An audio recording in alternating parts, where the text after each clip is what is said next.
ici Vémaillé pour une nouvelle critique.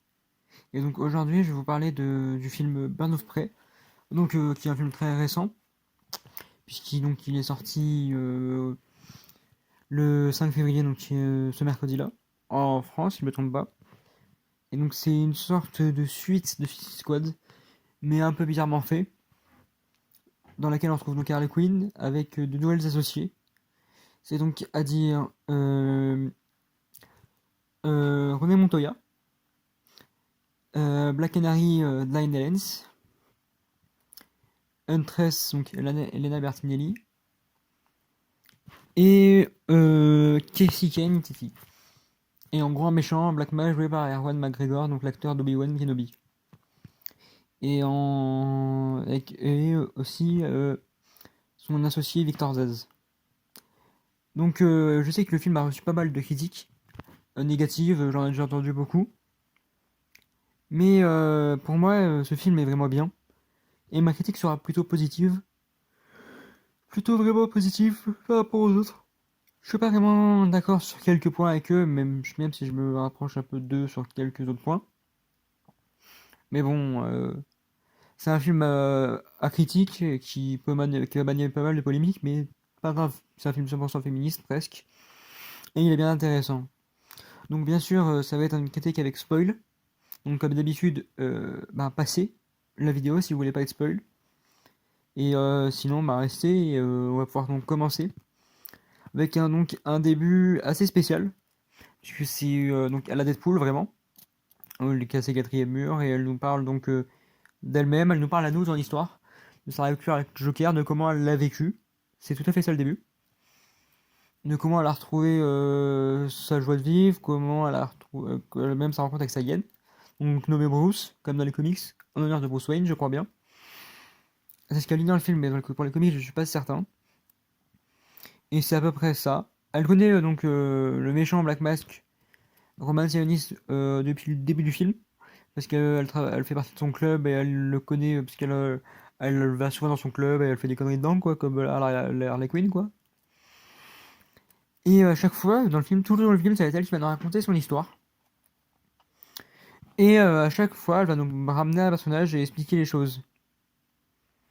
C'est comme ça qu'on en apprend plus au début sur Cassie Kane et comment elle est devenue, ce qu'elle est devenue, une petite pickpocket, toute l'histoire et tout. On en apprend aussi pas mal ensuite sur Ronan Montoya, qui est donc le seul flic qui va s'intéresser à l'affaire, à Harley, à toute l'équipe et à Roman Sionis. Et ensuite on apprend sur Dana Lance, Black Canary.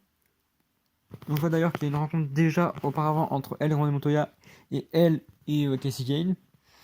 D'ailleurs, René Montoya dit que sa mère aussi, Dina Lance, c'était Black Canary et elle a beaucoup aidé les flics. Donc, à mon avis, ça pourrait bien être Lauren Lance, même si ça pourrait être vraiment bizarre. Mais bon, on sait très bien ce qu'ils peuvent faire dans le film. Et ensuite, à la fin, donc c'est Anna Martinelli. Elle arrive vraiment vers la fin. Elle nous explique pourquoi elle est venue comme ça. Et vers la fin, elle-même, on va dire, nous explique pourquoi elle est Huntress. Et pour chaque personnage, donc pour Cassie Kane, c'est parce que Man Sionis demande à Harley d'aller chercher Cassie. Pour Diana Lane, c'est parce que Harley la voit chanter dans le bar de Roman, dans la boîte de Roman, c'est pour ça qu'elle en parle. Pour Montoya, parce qu'elle s'est fait choper par les flics, même si elle a réussi à s'évader. Et René Montoya, donc elle était là pour la choper. Et pour N13, parce que elle cherchait Harley. Et la voix off d'Harley nous a raconté l'histoire de N13. Donc après, qu'est-ce qu'il y a des trucs? Les scènes d'action, il y en a peu, mais elles sont bien utilisées.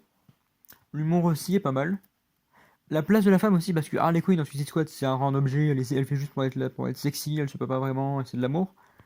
Là, tout est oublié, hein. Elle est bien mieux habillée.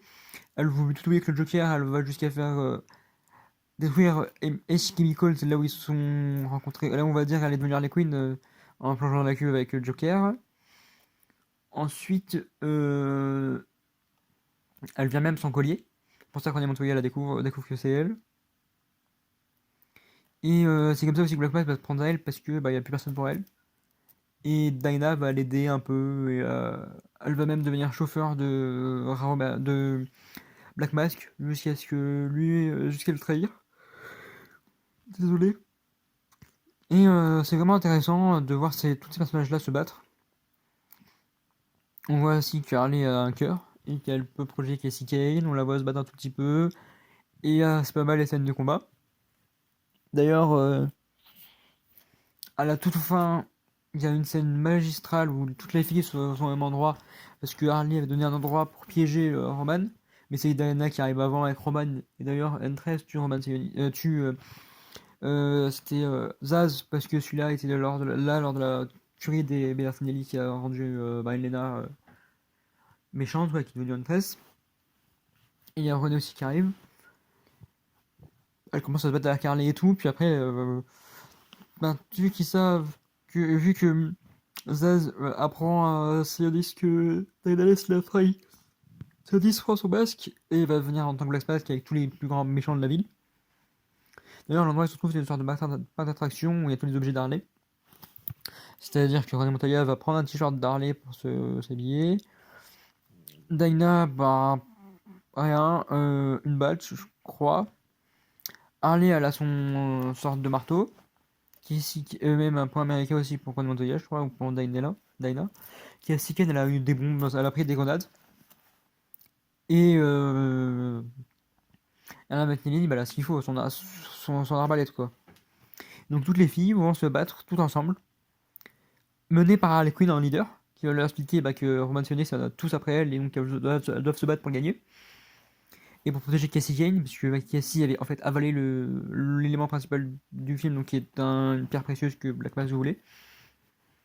Et c'est bien intéressant de les voir se battre comme ça, avec la petite fille aussi, avec Cassie, à chaque fois il se la renvoie un peu pour dire vas-y, protège-la, moi ensuite je vais la protéger, des choses comme ça.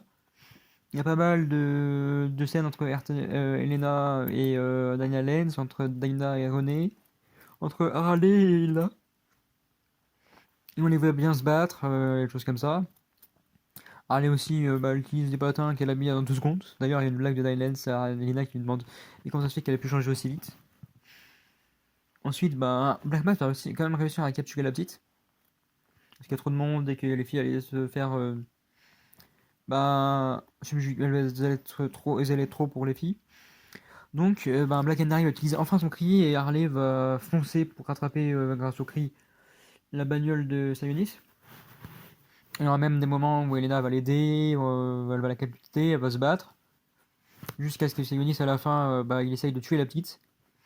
Mais petite blague de. On va dire pas petite blague, mais petite punchline de Cassie qui dit à Harley j'ai ta bague. En fait, c'était une bombe. Et donc, Harley, elle prend et Cassie, elles vont se défoncer. Elles vont jeter par-dessus bord Sionis pour qu'il meure. Donc, il a été tué plus tôt. Et à la fin, toutes les filles, sauf Cassie et Harley, qui vont. Toutes les filles qui vont être à table et Cassie et Harley vont aller aux chiottes. Et là, ils vont voler la bagnole de René Montoya, je crois, ou Dinah Lenz. Et parce que les deux filles ont décidé de pas être Bird of Prey, les seuls Bird of Prey qui vont rester, c'est Elena, donc Huntress, Dana Lenz, Black Canary et René Montoya. Parce que René s'est fait virer de son taf, de flic et tout à cause de cette affaire. Donc c'est pas mal. Et il y a aussi la relation gay qui était entre Selenis et Zaz, elle est pas du tout présente, je me disais ça va être plus et tout, on n'en voit rien. On pourrait même se dire qu'ils sont pas du tout gays et qu'ils sont juste associés. Ce qui est bien, vraiment bien. Le film de Dana Lenz, il est pas mal, ça fait vraiment une Black Canary. Et c'est intéressant. Bande-son, elle est pas mauvaise. J'ai bien aimé la bande-son. Et en soi, c'est autant que Harley Quinn, ça fait vraiment. Ça, c'est une critique à faire, c'est une critique que je vais vous faire, hein. C'est un Deadpool bis. Il a cassé ce quatrième mur, elle nous parle à nous dans l'histoire, mais c'est quand même pas mal. Ça m'a pas si gêné que ça. Et j'ai vraiment bien aimé. Et il y a une scène générique que j'ai pas eu le temps de voir parce qu'il y avait vraiment tout à la fin de générique et il y avait plus personne et j'avais pas tant de 20 ans. Et en fait, dans cette scène, on me l'a appris. C'est juste Harley qui nous parle encore et qui nous dit j'ai un secret sur Batman. Et qui ensuite va nous dire Batman et ça coupe là. Donc toutes les rumeurs sur un Kiemon, Green Arrow et tout, aucun cas ça arrive. Et pour les autres choses, voilà quoi. La petite scène post de 10 secondes, ça sert pas à grand chose.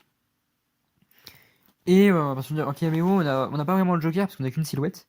Mais à mon avis, ça doit être le Joker de Jared Leto ou un truc comme ça, je sais pas. Parce qu'on se demande si c'est Joaquin Phoenix ou Jared Leto et ça on le saura peut-être jamais. Pour le Batman, peut-être qu'elle voulait me dire que c'était Pattinson. Ça, je sais pas, on verra bien dans les prochains. En tout cas, le film était vraiment bien.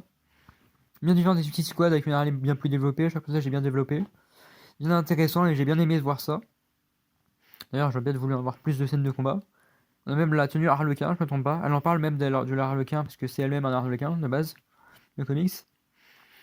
Et ce film, ouais, c'est possible que je le vois plusieurs fois et je vous le conseille de voir. Après, faites-vous votre propre avis, je vais pas vous dicter mon avis. Bah, en tout cas, c'était donc V. Maillet pour une critique sur le film Bird of Prey and the Emancipation of Harley Quinn. Et ciao!